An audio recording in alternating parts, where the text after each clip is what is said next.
time to armor up and level out.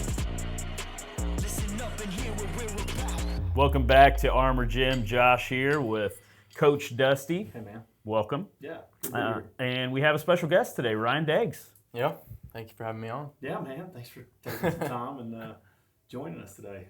It's pretty new thing that's happened in your life here recently that we wanted to chat about.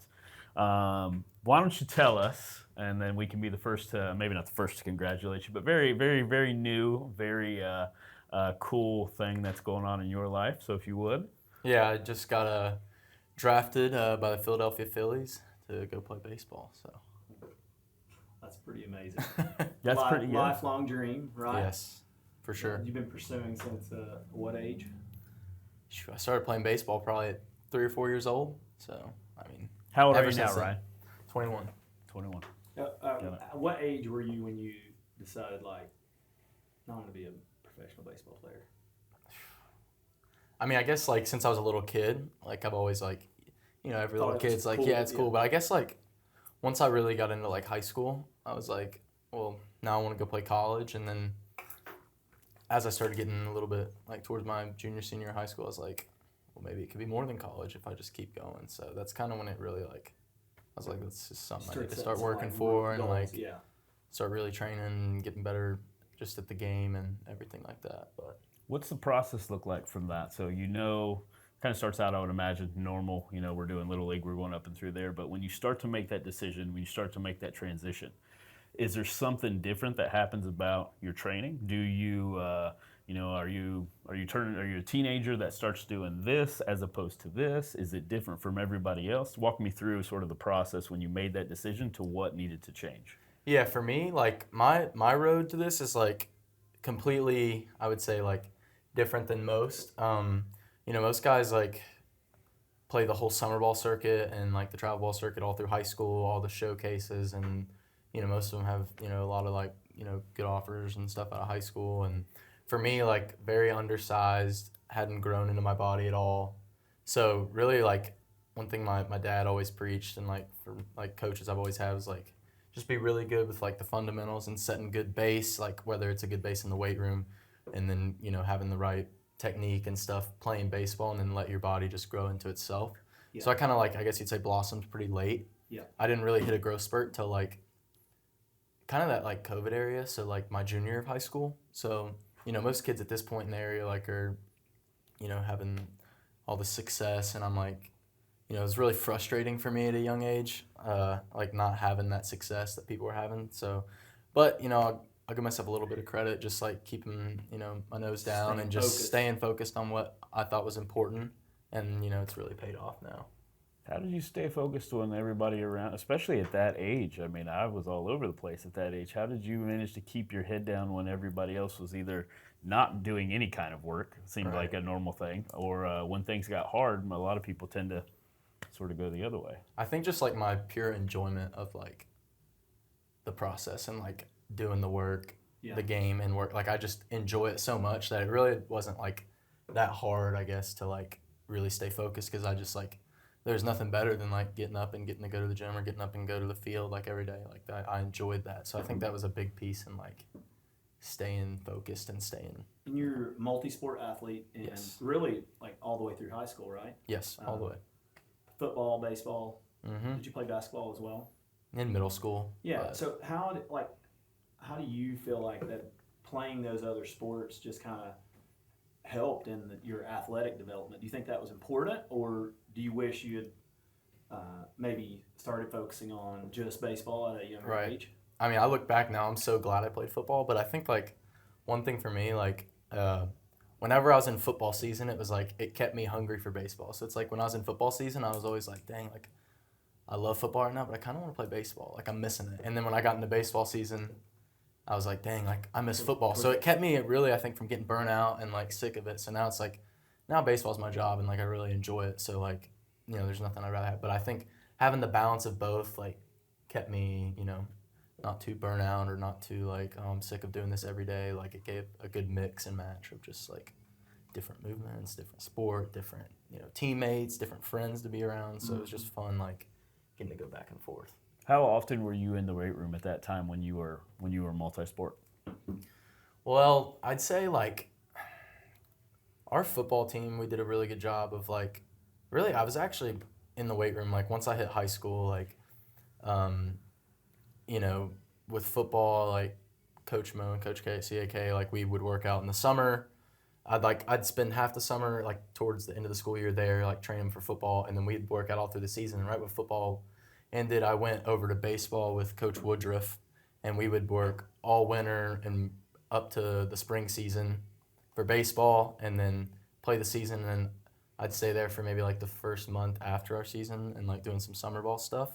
So like I was in the weight room like, most of the time, but it was just, I mean, not as much as I am now, I guess, but I was still, training and just, they helped me set a really good base. And then once I was able to come over here, kind of later high school, post high school, able to build off what I had done and like really, get one-on-one focus and stuff too. So it was like good to, just build off of the great base they had already set. Yeah.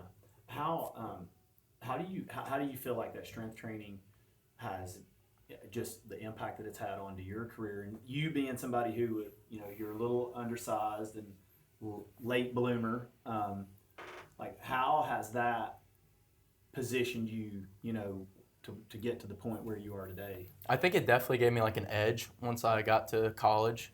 Like I felt like I was ahead of the ball game of like any strength or durability or endurance that like most of my teammates had. I felt like I was prepared. And one thing too, like I've been very fortunate, knock on wood, like it's also kept me healthy. Yeah. And I think that's a big piece, like with baseball being such a long like process of a season, playing more days than you're not, going to bed late, having to get up early, so then you're not getting enough sleep, maybe not enough nutrition. So, especially in the off season, but even training in season, like keeping me healthy and afloat, like to be able to still perform. And I think strength training has just like really done a great job of keeping me in that position. Yeah. Ryan, when did you meet and start working with Coach Dusty? Well, let's see. When did my dad started coming to train with you? And I think it was the summer of, I believe it was like the summer of 2020, because you graduated 21. 21, and I came to you like The fall. fall of 2020, I want to say. Yeah. So somewhere around the fall of 2020. 2020. So this is about We're 4 pushing years 4 ago. years. Yeah, coming up on 4 years. 4 years ago, and just to be clear, you were drafted like days ago. Yes. Okay, so that's pretty significant. Now, if you're talking about when you met Ryan 4 years ago, what was the focus for his training? So when you saw what we just established was maybe a little undersized at the time, or whatnot, but already really versed in the weight room. So what did you see that he needed to work on the most? Well, I think we needed to get strong, and we needed to develop and build the power, because he did have a good base, and athletically he could move and he had a foundation in place, but we needed to really attack some of the weaknesses. At that time, you were playing too. Were you even pitching at that point? Or maybe very minimal? Not at all. So, there was a big emphasis on speed and power. And so that's kind of where we went. And one of the big things that I attacked was some of the Olympic lifts, because that was some movements that he hadn't done, and primarily because he had been really just doing team training, and in team training, those things aren't you don't really get those because of how technical they are, and just A lot of people. hard to teach to large groups. So those were some things that we started kind of going after. And I think you were coming off of a knee injury, right? Yeah, I had a little some meniscus stuff, and took a few, and then something happened, I popped something in my knee, and then my whole leg was swollen. This was during football, so we were. The original reason, actually, I think coming there was to make sure that was going to be healthy for the spring. For baseball that spring. Yeah. So we had something undiagnosed tweak or a pull or something like that, and then that's what brought you in the first time. So it was, Yes. I want to be able to play. show me what I need to be able to do right now to be able to play tomorrow. And so that's really where we went. We I forgot got about the that. knee fixed up and Okay. really built some leg strength because he definitely there was some opportunity there. So let's make sure we talk about that though. So had a little bit of knee issue, did not get surgery.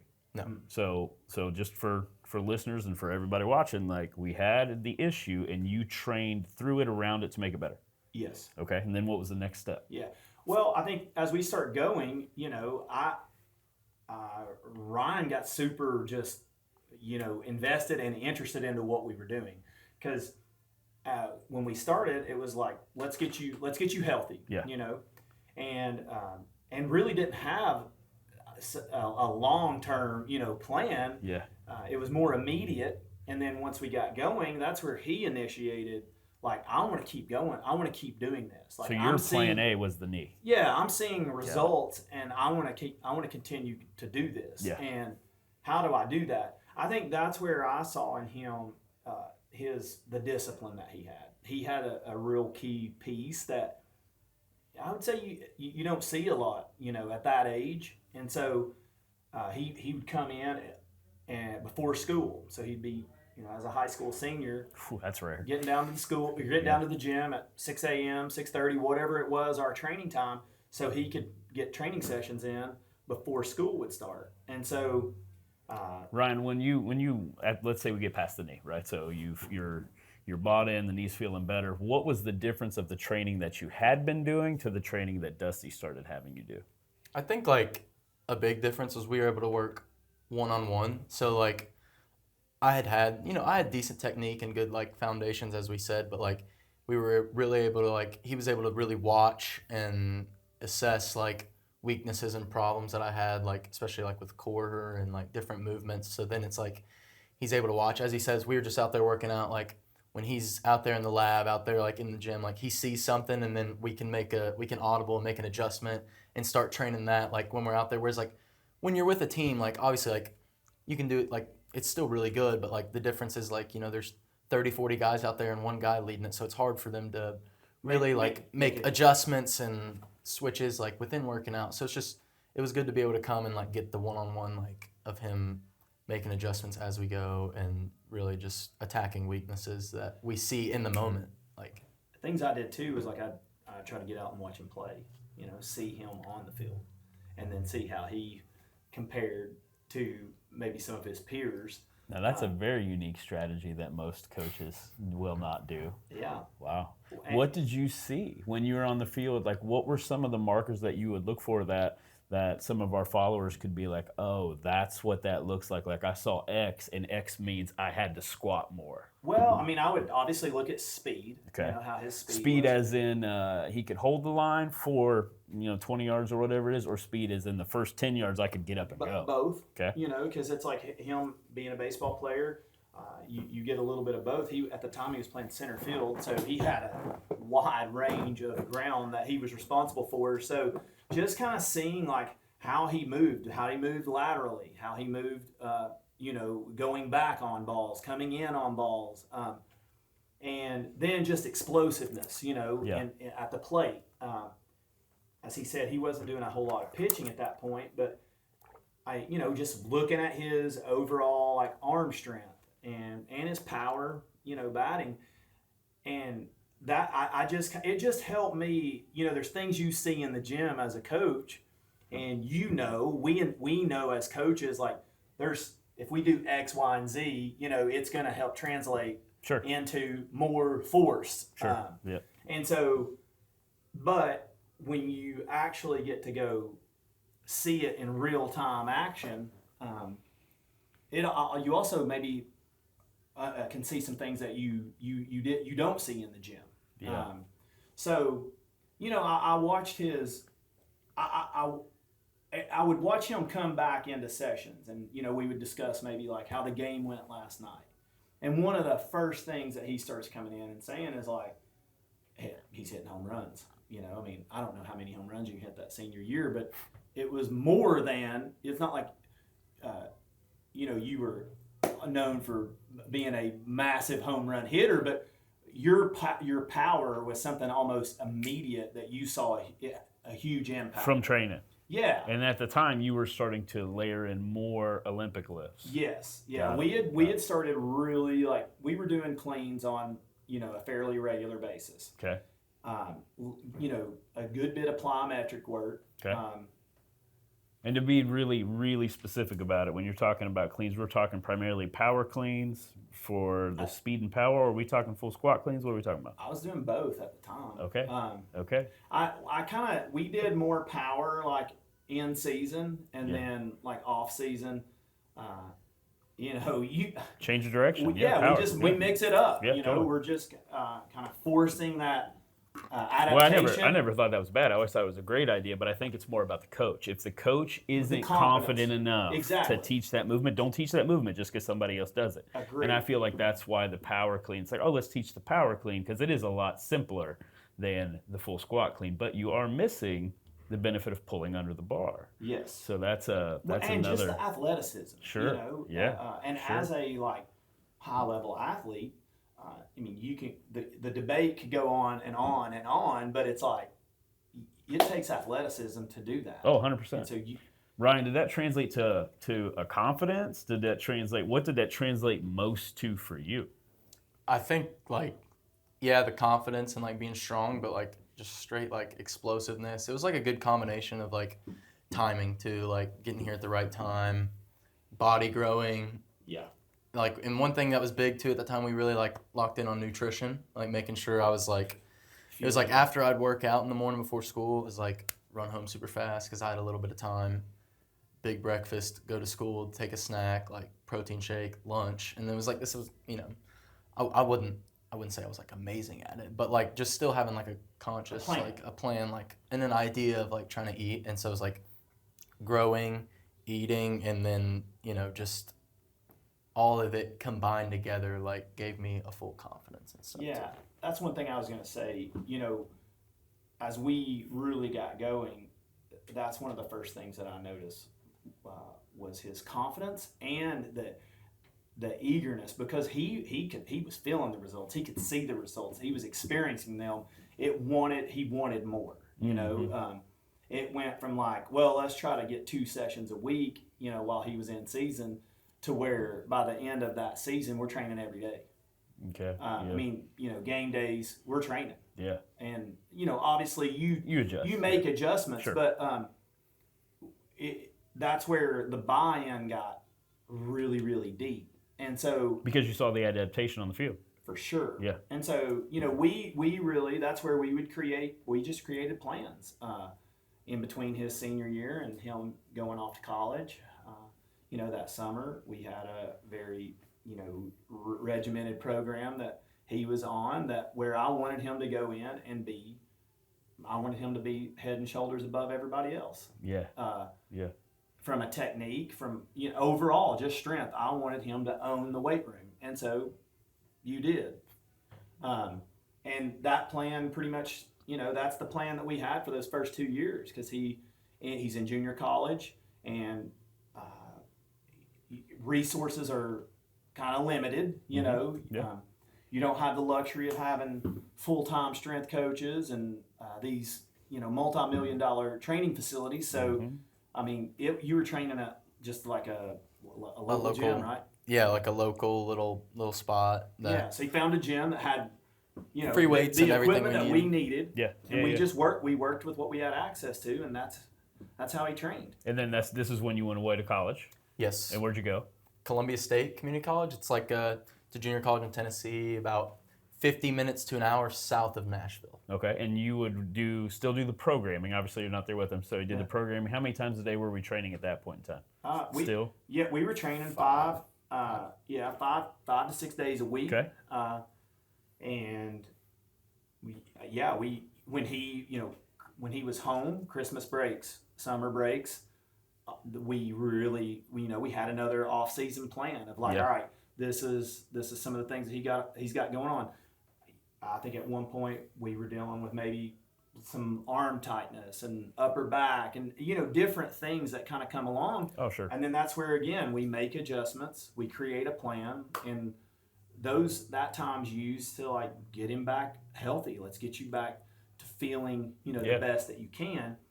And And so then that's when the transition really starts of where, now the Phillies draft Ryan as a right-handed pitcher. So you went from center fielder to pitcher. Yeah. Okay. It's kind of a wild story. That sounds rare. Am I missing something here? That doesn't sound like that's I a normal wouldn't say thing. it's the common path that most guys are taking. Tell me how that worked. So I went to junior college as a outfielder, but in high school, I threw one game or something. I threw very little in high school either, only my senior year. So I hadn't pitched since middle school really, and it all piles up. But I threw in some game, and there's this PBR thing for baseball that scouts and all that and post it, and so they posted me pitching, and I think I hit 91 or 92, and so then my coaches at Columbia called me and they're like, "Hey, you're gonna pitch too," and I was like, "All right, whatever, fine." But then when I got there, I really didn't. I was just outfielder first year especially, and then my freshman year in the spring, I eventually worked my way to be an everyday starter, and then I was pitching a little bit. I maybe threw 10 innings maybe total on the year. That might be even pushing it. But I'd shown some glimpses of I could maybe do this, throwing a little bit harder. And so that summer I kind of spent a little more time with it and, played around with it a little bit. And then fall time rolls around my sophomore year and we're playing in a showcase. And I hadn't heard anything about getting to go to any schools after Columbia. So I'm after junior college, so it's if I don't figure this out, either done with baseball or, I don't know. We'll see what happens. But I was very fortunate to have we were playing in a big thing in Nashville, and I got up there to pitch, and I guess everything just started clicking, and I was throwing it really hard and throwing strikes. And that time you were throwing what? What were you? Right around then? Yeah. I think that day I was 91, 93 up to 94, and so then it was a life-changing night for me because then it was got all these college opportunities, and so then I found my way to Charlotte, and then the next season rolls around, I do another full season, kind of a little bit more pitching, but mainly outfield. And then Charlotte rolls around, and I get up there, and this past fall, and I get there, and I'm all right, I'm ready to go. And I'm doing both, just absolutely burning it at both ends. And I'm in pretty good shape, obviously, from what we've been doing. But at this point, I'm hitting okay, and, but spending so much time still trying to do both, I felt I was kind of leaking both ways because I was not able to spend as, and so then fall's rolling around and I'm starting to kind of dip down in velo a little bit, not throwing as hard, my body's tired, and so then our head coach over there was hey, let's chill on hitting, and because we started to see there was a future with pitching because I moved well and things clicked there, and so we were let's take a little bit of time off. And then at one point I was dipping down to 87, 88 miles an hour, 89. And then we take a week to just kind of chill out, throw, let my body recover. And then you come the next week to watch us at Walter State. We played Walter State. They came up and played us this past fall at Charlotte. And I was sitting, 94, 95 that day? Yeah. And ever since then, it's kind of just slowly building. Yeah. And, it's been a wild journey since then. Played this full season as a pitcher. And, What I was going to say was about his training is we have always kept his legs as a main focus. So we'll talk about why that's the thing. So I think when a lot of people would hear baseball, they wouldn't immediately go, "Oh, let's have big legs." But you tell me why that's the thing. Yeah, well, just from a power standpoint, and from a throwing and how much if you can use your legs when you're throwing, you can there's something very unique that you can unlock. And I think that's one of those things for him that as his legs started to get stronger, his velo just kept climbing and climbing, and I don't even know what the ceiling is. It's we were onto something, so we just kind of kept trying to move that needle, and every year it was just kind of a layer by layer thing, Now you said you'd focus on leg strength. We talked about Olympic lifting, but what else would you do to specifically focus on leg strength? Well, what I was going to say, one thing that I always did with him,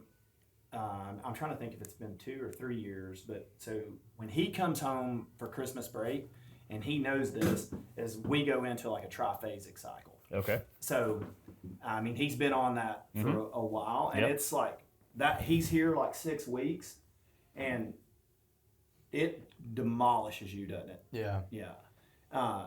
So it's a time like where I think a lot of guys are kind of, you know, they're just coming off the fall, Yep. and the fall, depending on where you are, it could be hard on your body physically, you know. So you might need that time to reset. But what I love about triphasic is like we're not concerned about loading, you know. Give us a top-down, just really quick elevator. What's triphasic? What do you mean by triphasic? So you're basically breaking the lift, you know, or movement down into 3 phases. So eccentric, Which you know, is being like the down, the lengthening. yeah, isometric, you know, could No be, movement. right, Just could be like contraction. the bottom, you know, of a squat, Holding some position. you know, at the bottom of a bench press, and then the concentric piece, which is the up Right. phase of the lift. Got So you're just spending time, you know, in each one of those phases. So Separating them out. right, and when you get into like, I mean, if you've ever done tempo training, you know, Usually you the can make worst lightweight For feel heavy, sure. you Yes, know, for sure. and you can work in different time domains and, you know, whatever it is that you're trying to do. But one of the and things, heel tissue. I mean, Exact- we have well, HSR, that's- we have the and buyer study, we have a that's the lot of big stuff. one. And this dude you know, athletes will come out of it stronger, and it's like you're like, I don't understand. I wasn't lifting heavy, you know. But the reason I use that for him at that time of the year is just because his season when he goes back like after Christmas break, Yeah. it's pretty much like all hands on deck. I mean, they're a month out from game starting, you know. So he needs to go back in like it's peak time, you know. Yeah. And so it gets him healthy. We strengthen ligaments, tendons, Yep. and just overall, you know, his central nervous system he feels better. Yeah. Because it's not that like heavy loads that you've been under. So we found in that triphasic, you found a variable you can toy with that keeps intensity feeling or the perception of intensity very high. Yeah. But the damage to the body is very low. Yeah, and you know, during that time too, like he's had some like just long, kind of slow zone 1, zone 2 training. That's another time that I put that in. Just Fantastic for recovery. Fantastic for recovery and just building that base, you know. And I mean, correct me if I'm wrong, but I don't know that you've ever went back into like either the fall or the spring and just not been like in tip-top shape, just even aerobically or, you know, overall strength standpoint. So, you know, we and him, like, we have had to work around little, you know, shoulder, upper back, whatever, little, you know, knee. But, you know, we've been very fortunate to where I think the training protocols that we've had have just improved his durability, you know, so that he can be training and he can be playing and he's not spending time, you know, injured. And I think that's what's also helped him move the needle these last few years is just the fact that he's the resiliency that his training has really, like, you know, brought to him overall. So it's you know, we were talking earlier about kind of key components of like, if you're talking to a younger athlete, what are some things that you say, you know, and like we can talk about the training programs and protocols and all these things, but I think the biggest variable is it just comes down to like the discipline of it, you know, and the consistency. And so I think Ryan's sitting today where he is because of his just commitment to the process, you know. And you said something about earlier where you just, you know, you enjoy, you know, the process, the journey. And so I think that's a huge piece that even as coaches, like me and you, we can't bring that, you know. We can design Can't give like that to somebody. the most, you know, the best program in the world, but if there's not that discipline and the commitment, to go do it, he's never ever wavered off. He's believed in what we're doing. He's trusted the program and the process. He just went out and executed the plan. Victory loves preparation. It does. For sure. Now, so you're drafted. I think whenever we're filming this, you were drafted 2 days ago, right? Yes. Okay. So what is next? I'm out of here this Saturday.